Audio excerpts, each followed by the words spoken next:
Assalamualaikum warahmatullahi wabarakatuh. Perkenalkan, nama saya Yosi Rahmadani Nurdianti, NIM 18057421042, Universitas Maritim Raja Ali Haji, Fakultas Ilmu Sosial dan Ilmu Politik, jurusan Ilmu Hukum. Jadi di sini saya akan menjelaskan hukum pidana di masa pandemi untuk memenuhi ujian akhir semester hukum pidana. Jadi hukum pidana di masa pandemi, dimana seperti kita ketahui bahwa di masa pandemi ini banyak orang yang kehilangan pekerjaannya karena adanya pemberhentian tenaga kerja sementara. Jadi dengan adanya pemberhentian tenaga kerja dengan sementara, maka maraknya kasus-kasus kejahatan seperti pencurian, kemudian berita-berita hoaks, kemudian begal. Jadi maraknya kasus-kasus itu pada saat kondisi seperti ini.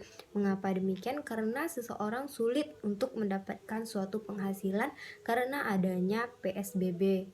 Kemudian bermasalahan dengan kejahatan yaitu pencurian atau yang disebut sekarang ini seperti pencurian di minimarket gitu kan. Seperti halnya ketika kita berbelanja ke minimarket, pastikan ada beberapa orang yang meninggalkan perbelanjaannya itu di parkiran motor. Kemudian dengan hal yang seperti ini, kejadian itu tidak boleh lagi terjadi. Mengapa demikian? Karena ketika kita meninggalkan belanjaan kita di parkiran area motor, maka belanjaan kita itu akan hilang. Mengapa demikian? Karena diambil oleh orang-orang yang melakukan kejahatan itu.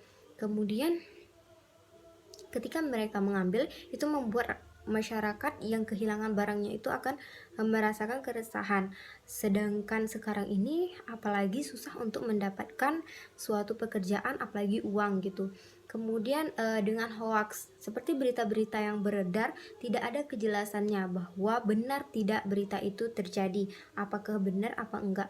Kemudian selanjutnya dengan adanya berita-berita hoax itu tentu membuat masyarakat resah, akan ketakutan, seperti misalkan terjadinya ini di sini membuat warga sini meninggal gitu.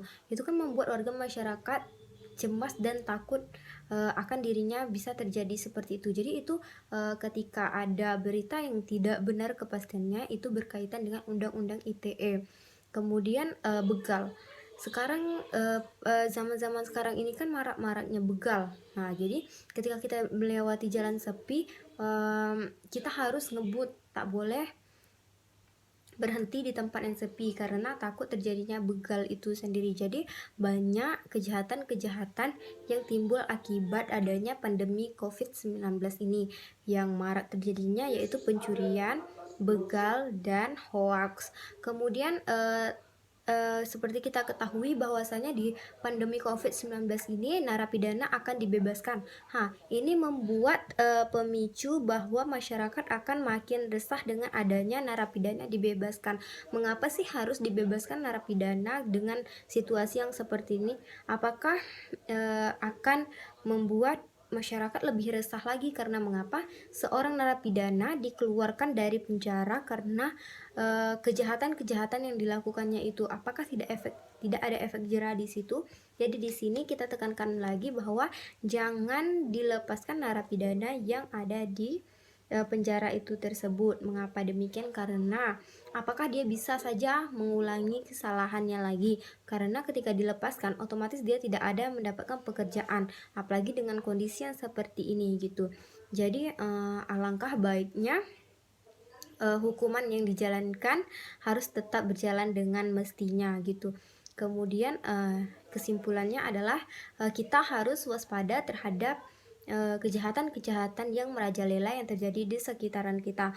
Apalagi dengan keadaan seperti ini, kita tidak tahu karena adanya PSBB, social distancing, kita membuat warga masyarakat kita menjadi resah. Kemudian dengan adanya kejahatan-kejahatan ini, maka timbullah faktor mengapa sih mereka itu membuat kejahatan. Yang pertama yaitu faktor ekonomi. Dengan faktor ekonomi mereka tidak dapat penghasilan. Jadi itulah langkah salah satunya mereka lakukan untuk memenuhi kebutuhan keluarganya. Kemudian faktor keluarga. apakah berasal dari keluarga yang mampu atau tidak gitu. Jika dia berada di keluarga yang kurang mampu, setelah itu sulit untuk mendapat pekerjaan, maka hal itulah yang akan dilakukannya. Sekian dari saya akhiri dengan wabillahi taufiq wa hidayah. Wassalamualaikum warahmatullahi wabarakatuh. Lebih dan kurang saya mohon maaf.